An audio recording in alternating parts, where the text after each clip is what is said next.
Welcome back. So, Rakasa is one of those films that really makes you wait, but rewards you if you stick around till the end.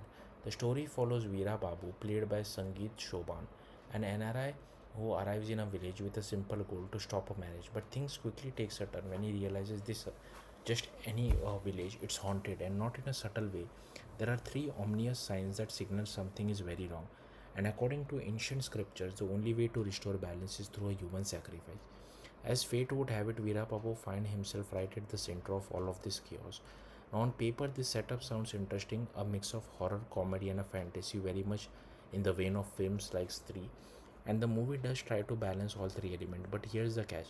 The first half doesn't quite land. The film spends a lot of time setting up the world, introducing characters, building the premise. While that's necessary, the execution feels stretched. The comedy is decent in parts but mostly predictable and doesn't deliver consistent laughs.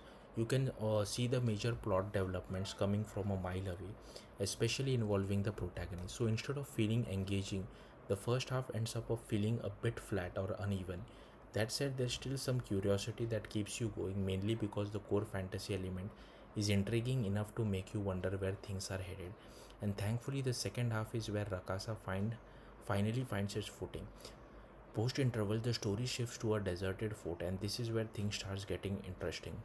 There's a noticeable improvement in pacing, the stakes feel clearer, and the comedy begins to click much better.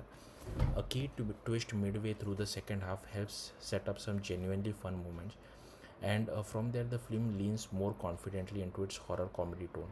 The last hour, in particular, is where the movie truly shines.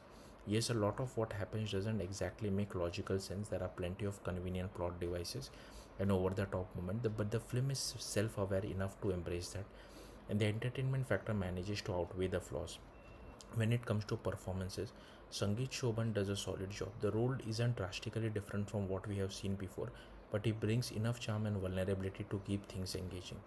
Nayan Sarika also fits well into her role. It's not a demanding character, but she plays her part effectively without overdoing anything.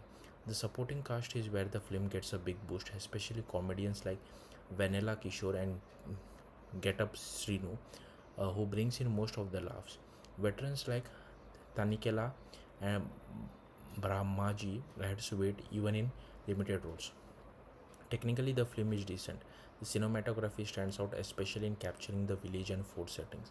The music, however, is largely forgettable, and the background score follows a very predictable pattern. In the end, Rakasa is a mixed bag. The first half feels ordinary and stretched, but the second half, especially the final hour, delivers enough entertainment to make it worth a watch. If you enjoy horror comedy films and don't mind a bit of illogical fun, this is a decent one time watch. Thank you for watching. Bye.